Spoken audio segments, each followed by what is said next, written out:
Esta mañana sean todos bienvenidos, las personas que nos están viendo a través de Facebook Live. Esta mañana tenemos un amigo de casa, un hombre de Dios, Doctor Freddy Gutiérrez, desde Florida, para ustedes. Un aplauso por la vida, mi amigo.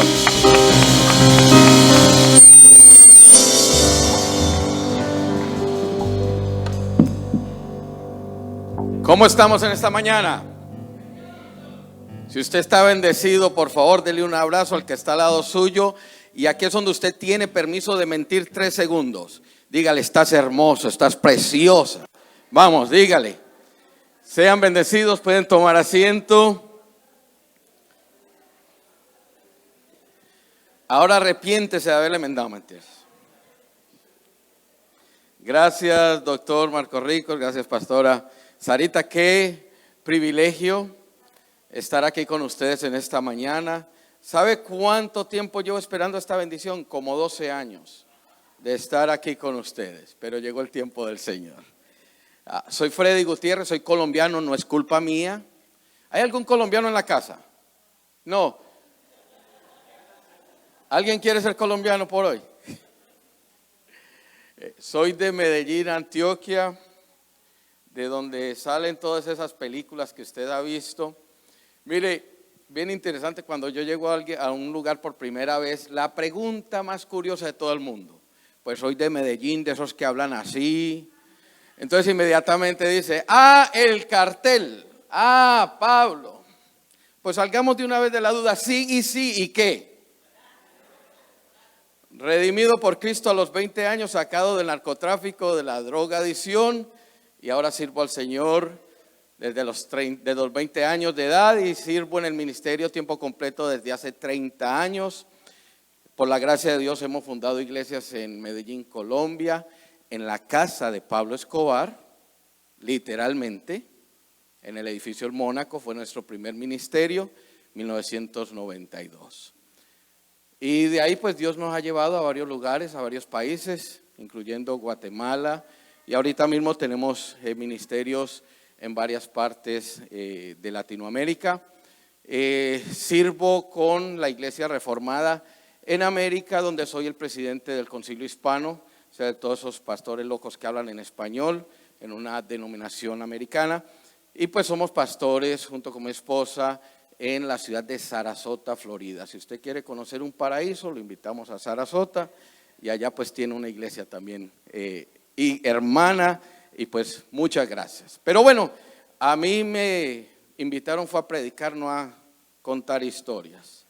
En Juan capítulo 20, ustedes están en una serie, y es una serie que va muy cerca a mi corazón. En el capítulo 20 de Juan, versículos 21 al 23, si tiene Biblia, por favor ábrala. Si no, abra su teléfono, si no, mire la pantalla, y si no tiene, hágase al lado de un cristiano.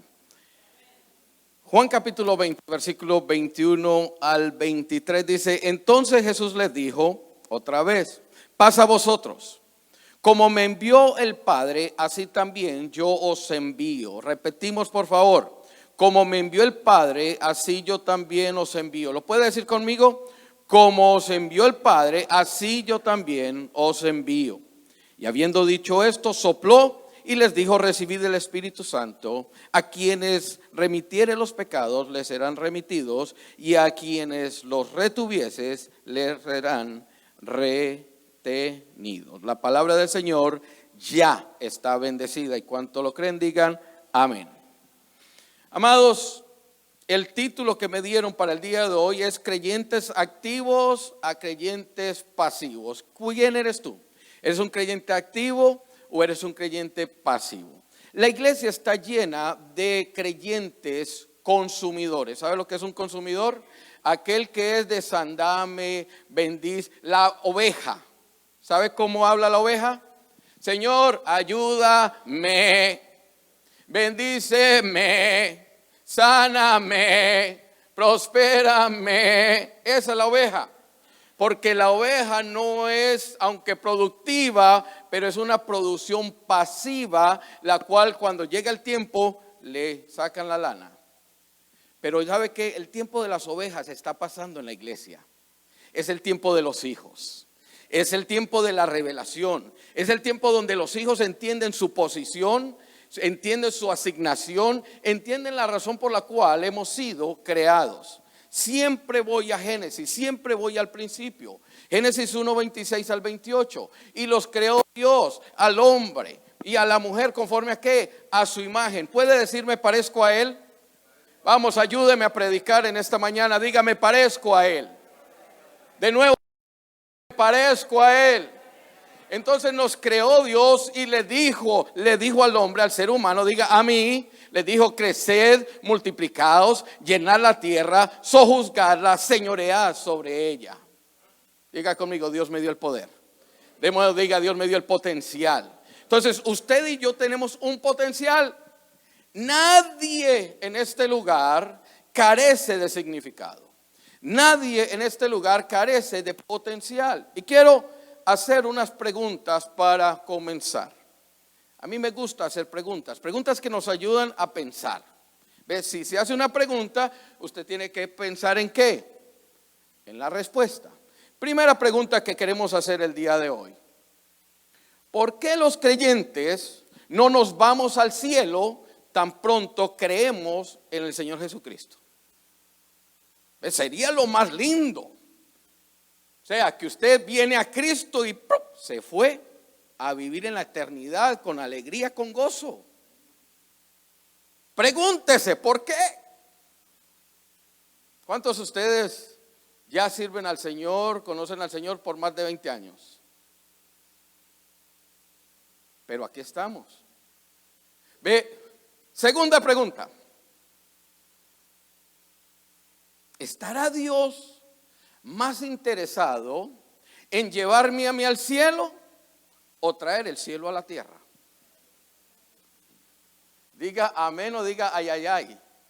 ¿En qué está más interesado Dios? ¿En llevarme a mí al cielo o encargarme a mí el trabajo de traer el cielo a la tierra? Y última pregunta: ¿cuál es el propósito de mi existencia? ¿Para qué yo vivo? ¿Para qué Dios me creó?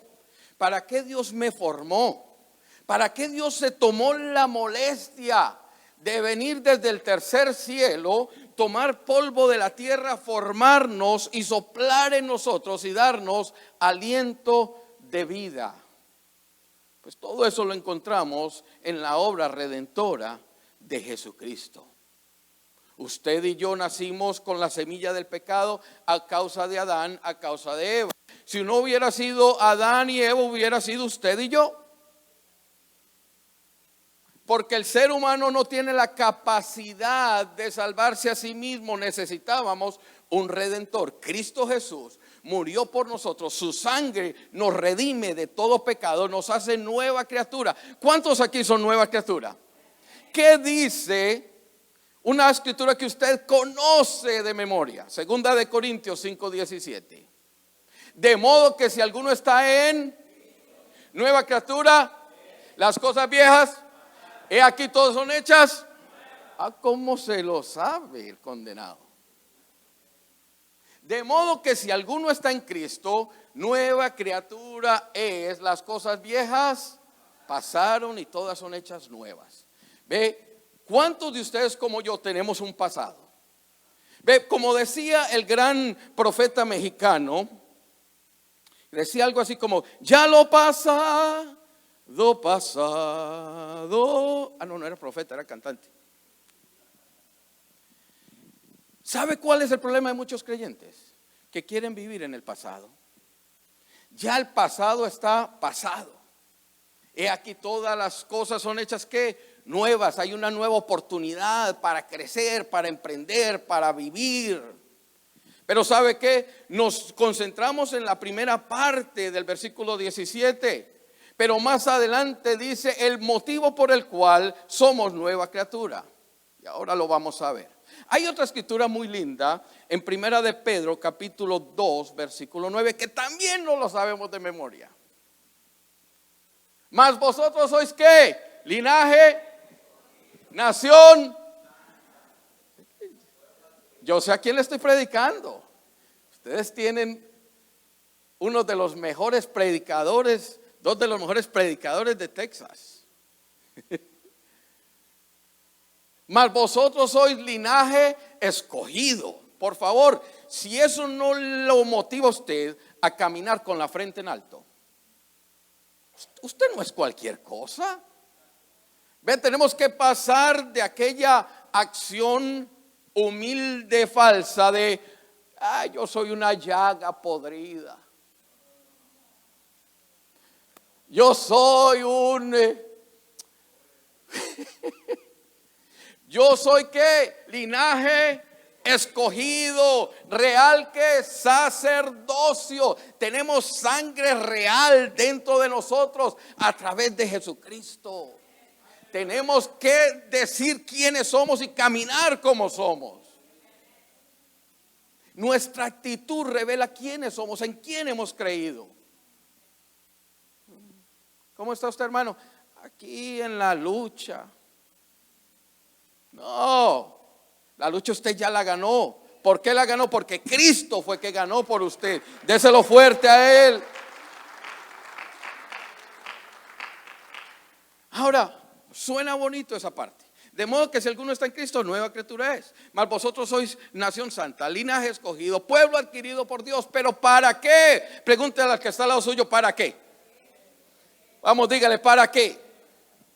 ¿Para qué? Para anunciar, diga anunciar. Para hablar, para proclamar, para gritar, para anunciar las virtudes de aquel que nos llamó, ¿dónde? De las tinieblas a su gloria, a su luz admirable. Vosotros que en otro tiempo no eras pueblo, pero ahora venimos a ser pueblo de Dios. Entonces, mis amados, en este mensaje de creyentes activos, celebramos hace un par de semanas la resurrección de Cristo. Ustedes han venido hablando acerca de este tema. ¿Cuál es el propósito entonces de Cristo morir y resucitar? ¿Cuál es el propósito de la iglesia? Déjeme refrescarle algo que estoy seguro que ustedes conocen. La palabra eclesía, la palabra que conocemos como iglesia, ¿de dónde viene? El vocablo eclesía, ¿de dónde viene? Y es una palabra compuesta que es llamados afuera, es una congregación de personas selectas. Lo voy a llevar entonces un poco atrás en la historia de dónde viene esta palabra. Jesucristo viene en un tiempo donde Jerusalén, Israel, está dominado por ¿qué imperio? Por el Imperio Romano. Anterior al Imperio Romano hubo 5 imperios más. El babilónico, el persa, el medo, todos estos imperios tenían una particularidad. Cuando ellos invadían los territorios, saqueaban la ciudad, mataban a los hombres y se llevaban a los jóvenes cautivos. De ahí hablamos de cautiverio. Hablamos de personajes como Daniel, Sadrach, Mesac, Abednego, Nehemías, etcétera, etcétera. Se los llevaban presos a servir a estos muchachos que eran líderes jóvenes, se los llevaban a servir en los palacios de los reyes vencedores. ¿Me están siguiendo? Esa era la táctica de los imperios. El Imperio Romano cambió la táctica. El Imperio Romano hizo algo diferente y lo hizo a través de la influencia. Diga conmigo influencia. De nuevo diga influencia. ¿Alguien está recibiendo algo? ¿Cómo funcionaba la influencia? Es que el Imperio Romano tenía una organización de la secreta, selecta, que se llamaba la eclesía. Y de ahí es que nosotros tenemos ese término. La eclesía no es un término religioso, es un término militar. En el Antiguo Testamento no aparece esa palabra. Diga, En el Antiguo Testamento no aparece esa palabra. Esa palabra es romana. ¿Qué hacía la eclesía romana? No la iglesia, la eclesía. Entonces era un grupo de selectos, médicos, abogados, ingenieros, educadores. Ellos eran entrenados por el Imperio Romano y ellos se infiltraban en las sociedades que más adelante el Imperio Romano iba a tomar posesión de. ¿Me están siguiendo? Entonces, esta gente entraba a esos lugares y se infiltraban, aprendían su idioma y participaban de la comunidad, hacían amistades. Y de repente, cuando el Imperio Romano ya estaba listo para atacar y tomar posesión de una ciudad, la eclesía se rebelaba. Era temida, nadie sabía quién era. La versión de la CIA, la versión de la KGB hoy en día, esa era la eclesía romana. Y cuando ya Roma iba a atacar, la eclesía que estaba ya infiltrada en la comunidad, en el pueblo, llamaba a su círculo de influencia y le decía: mire, mañana Roma va a tomar posesión, necesito dejarles saber que los amo, ustedes son mis amigos, pero yo soy de la eclesía. Así es que si usted quiere quedarse vivito, no salga de su casa en los próximos 3 días. Entonces tomaban control de esa manera. Eso lo puede buscar usted en los libros de historia. Entonces, cuando Roma invadía, ya la gente estaba inmovilizada. ¿A causa de qué? De la influencia, diga conmigo, influencia de la eclesía. Ahora, Jesús no vino en medio de los otros imperios. Jesús llega en medio de el Imperio Romano. Y en medio del ministerio, en Mateo capítulo 16, Él reúne a sus discípulos y les hace esta pregunta: ¿quién dice la gente que es el Hijo del Hombre? La pregunta fue: ¿qué dice la gente? La respuesta fue: bueno, unos dicen que Elías, otros que Eliseo o algunos de los profetas. Lo empezaron a comparar con gente muerta, con gente del pasado. Pero Jesús estaba más interesado no en la opinión de los de afuera. Por favor, entienda esto. Al Señor no le interesa la opinión de los de afuera. Al Señor le interesa la opinión de los de adentro. Al Señor le interesa tu opinión. Al Señor quiere que tú te veas como tú te debes ver en Él, no como la gente te quiera ver, no como tu familia te quiera ver, no como los jefes te quieran menospreciar. Mírate como Dios te ve. Dígame, parezco a Él.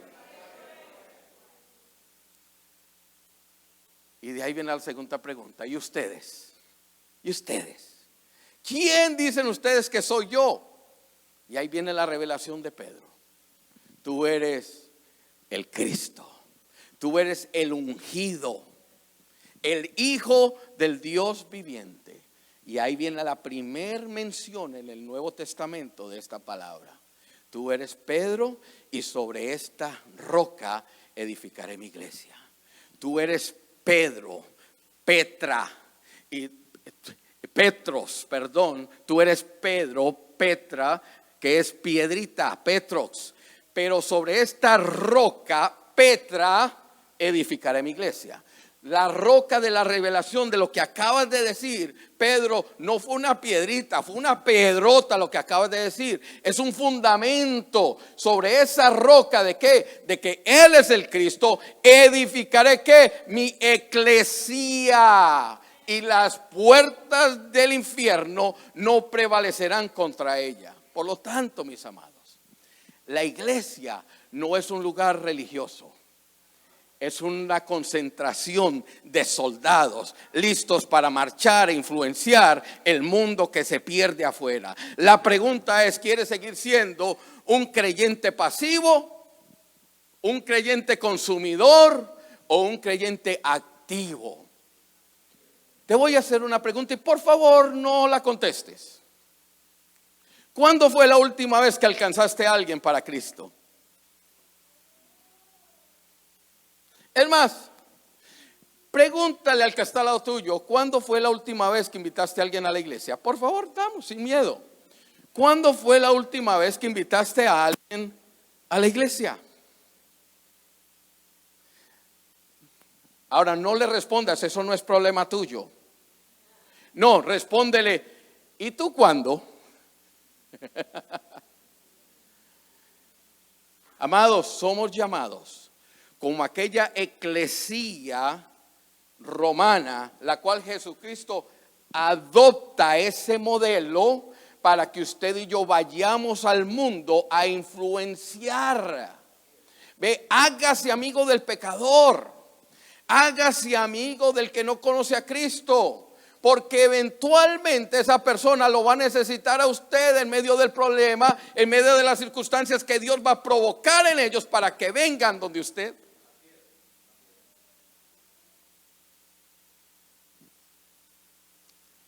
Dios mío, esa fue la introducción.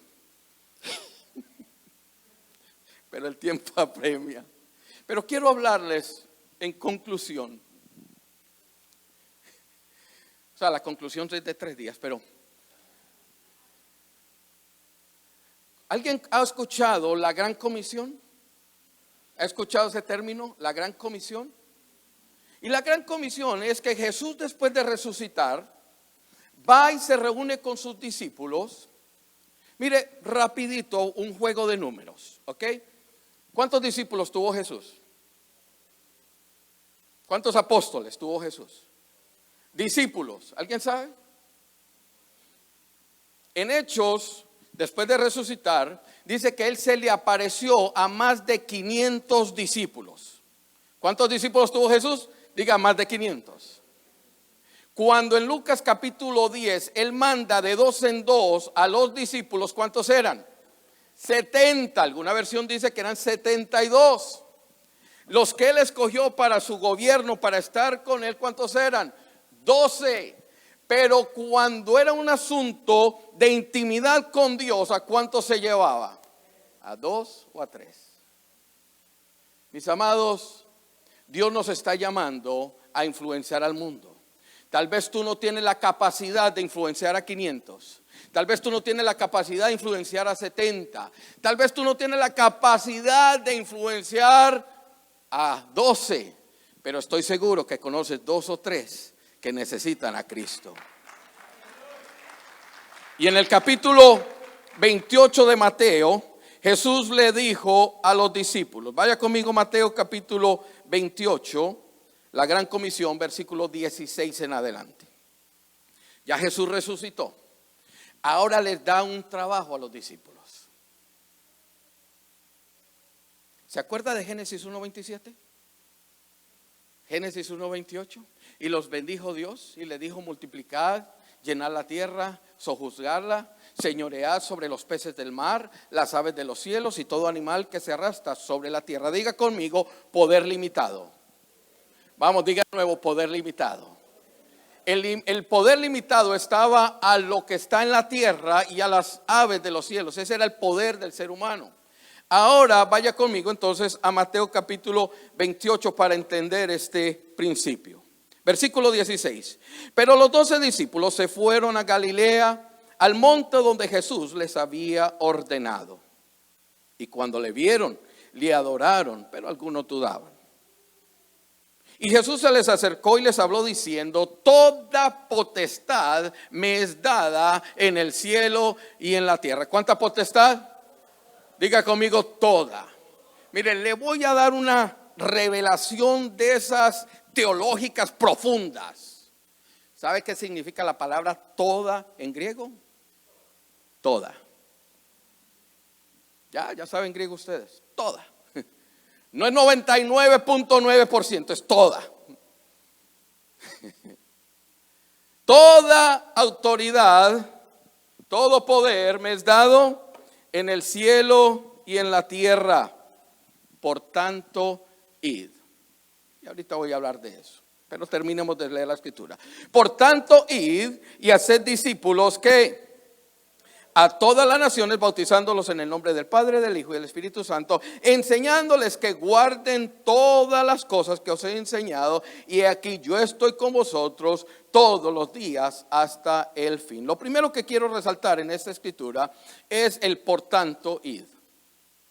Por tanto id. Cuando usted ve en la palabra, estas palabras, por tanto, ¿se refiere a qué? Se refiere en contexto a algo que se había dicho anteriormente.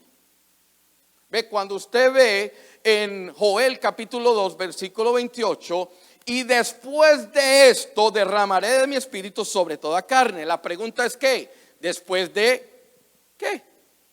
Porque dice después de esto. Ve, queremos el derramamiento del espíritu, pero no sabemos cuál es el después de qué. Versículo 12, arrepentíos, humillaos, etcétera, etcétera. Y después de esto, derramaré mi espíritu sobre toda carne. Ve, no podemos sacar un texto fuera de contexto porque se vuelve ¿qué? Un pretexto.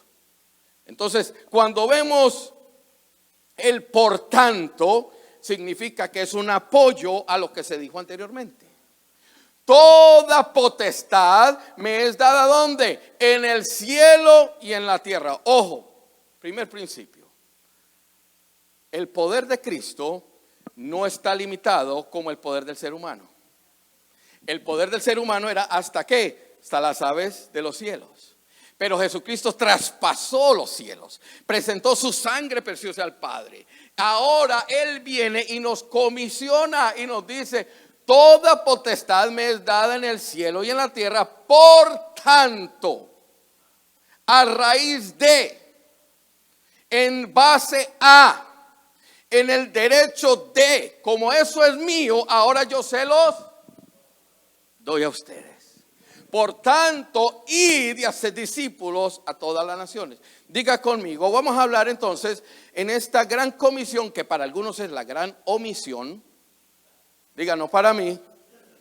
En esta gran comisión hay 4 veces la palabra todo. Y vamos a verlo rapidito. Número 1. El todo de su poder. Toda potestad me es dada en el cielo y en la tierra. Amados, no tengas temor de orar por las personas y creerle a Dios por un milagro, porque el poder de Dios está en ti. ¿Por qué no vemos más milagros? Porque no rompemos el miedo y el hielo de orar por las personas. Si Jesús dijo cosas mayores a las que yo hice, ustedes van a hacer porque yo voy al Padre, ¿es Jesús mentiroso? No, lo que pasa es que a nosotros nos da miedo. Todo de su poder, toda potestad me ha sido dada. Cristo venció al diablo en la cruz y le quitó el poder. Dice, he aquí yo soy el que tiene las llaves de la muerte y del Hades en mi mano. Cristo fue a las profundidades cuando murió, se presentó al mismísimo infierno, le dijo, diablo, ok, se cumplió la profecía, me heriste, ahora ponme la cabeza ahí porque te la voy a aplastar.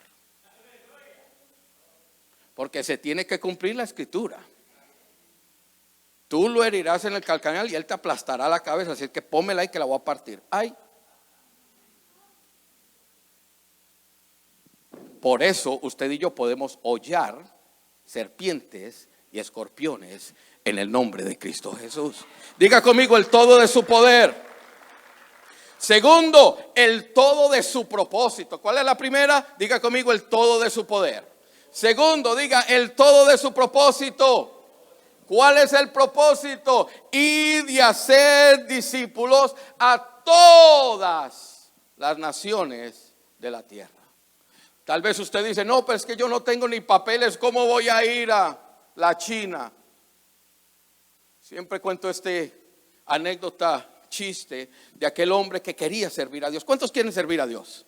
Y este hombre quería y estaba apasionado y decía, Señor, mándale a las naciones, mándame a la China, mándame a las naciones, mándame a las naciones. Y el Señor una vez le contestó y le dijo, ok, ve a la China.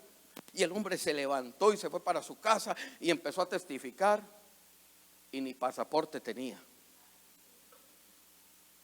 Pasaron los meses y desesperado vuelve a orar y le dice: Señor, tú me dijiste que fuera a la China y nada, y no hay invitación, no hay ni para el pasaporte. Y el Señor le dijo: es que te levantaste de la oración muy rápido, no me dejaste darte las instrucciones. Ay, perdona, Señor, habla, que tu siervo escucha. Ve a la China, a la vecina tuya, y dile que yo la amo. ¿Cuántos alaban al Señor? Jesucristo le dijo esto a los discípulos: quédense en Jerusalén hasta que sean investidos del poder de lo alto. ¿Verdad que sí? Hechos 1:8. Y me seréis testigos en Jerusalén, en Judea, en Samaria y hasta lo último de la tierra. Ojo, hablando de área geográfica, ¿dónde estaban ellos? En Jerusalén. Y me seréis testigos, ¿dónde? En Jerusalén. Abre el círculo. En Judea, en Samaria y hasta ¿qué? Lo último de la tierra. ¿Cuál es tu Jerusalén? Tu familia. Ahí es donde Dios primero te envía. Deja de ser pasivo. Ora por tus familiares. Créele a Dios por la salvación de tus familiares. Ese es tu Jerusalén. ¿Cuál es tu Judea, tu Samaria, tu lugar de trabajo, tu lugar donde te relacionas? No te preocupes de lo último de la tierra. ¿Sabes cómo te preocupa lo último de la tierra? Siembren misiones en la iglesia para que la palabra corra fuera de este lugar. Si no van tus pasos, que vayan tus pesos. ¿Lo repito? En inglés, para que me entienda: si no van tus pasos, que vayan tus pesos. Siembra en lo que Dios está haciendo. El todo de su propósito. Tercero, el todo de su palabra. El todo de su palabra. Enseñándoles que guarden todas las cosas que os he enseñado. Un discípulo aprende para después enseñar. ¿De qué sirve usted recibir y recibir y recibir conocimiento y no darlo? Recibimos para dar. Y por último, el todo de su presencia. Y he aquí, y esa es el sello de garantía. Y he aquí, yo estoy con vosotros todos los días hasta el fin. Todos los días hasta el fin. Hay una garantía, mis amados. Tú empiezas a servir a Dios. Tú empiezas a creerle a Dios. Tú empiezas a alcanzar al perdido para Dios. Tú pasas de ser una persona pasiva a una persona activa. Van a venir luchas, van a venir pruebas, van a venir tentaciones, va a venir ataque del diablo, pero la gloria de Dios va a ser más grande sobre tu vida. La bendición de Dios va a ser más grande sobre tu vida. La provisión de Dios va a ser más grande sobre tu vida. Y lo más importante es que un día usted y yo vamos a compadecer ante el tribunal de Cristo. Esto no es para infundir miedo. Esto es para decirte la bendición que tal vez te estás perdiendo. Todos y cada uno de nosotros. Hay dos juicios, hay dos tribunales. El juicio del gran trono blanco. Si fuiste allá, lo siento mucho. Porque ese juicio es para perdición. Ese es para decirte el por qué tú te vas al infierno. Pero aquí nadie, ¿verdad que sí? Pero está el juicio del gran trono blanco. Perdón, del tribunal de Cristo. Y en el tribunal de Cristo es el juicio donde todos los que son salvos van a pararse delante del Señor. Y el Señor va a decir: ok, ¿qué hiciste en la tierra? ¿En qué utilizaste los recursos que te di? ¿En qué utilizaste los dones que te di? ¿En qué utilizaste los talentos que te di? ¿Qué hiciste con lo que se te dio? Y ahí entonces el Señor te va a galardonar de acuerdo a tu obra y tu trabajo aquí en la tierra. Aquel día Él dirá: bien has hecho, buen siervo fiel. En lo poco fuiste fiel, en lo mucho te pondré. Entra en el gozo de tu Señor. Mis amados, lo que dije al principio, o las preguntas que hice al principio, ¿Para qué yo fui creado? ¿Cuál es el propósito de mi existencia? ¿Está Dios más interesado en llevarme al cielo o en que yo sea un representante de Él en la tierra, un embajador y traer el cielo a la tierra? Pongámonos en pie y vamos a orar.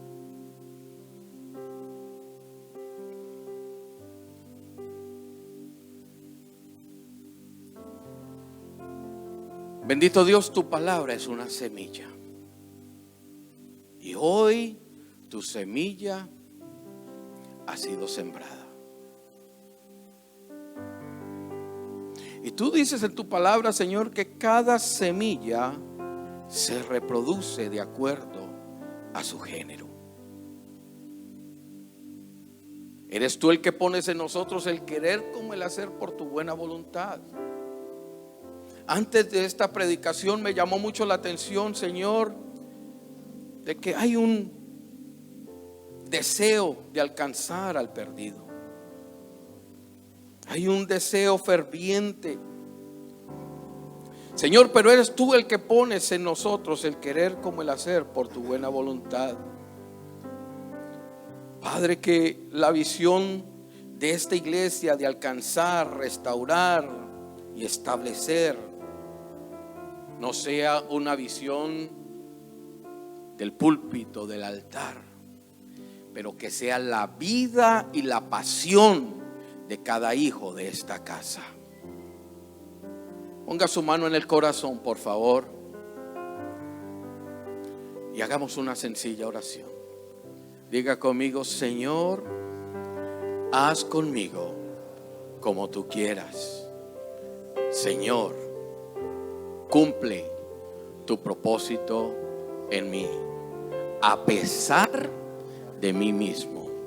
Inquiétame, sacúdeme para yo hacer lo que me has llamado a hacer, en el nombre de Jesús. Amén y amén. Sean bendecidos, amados.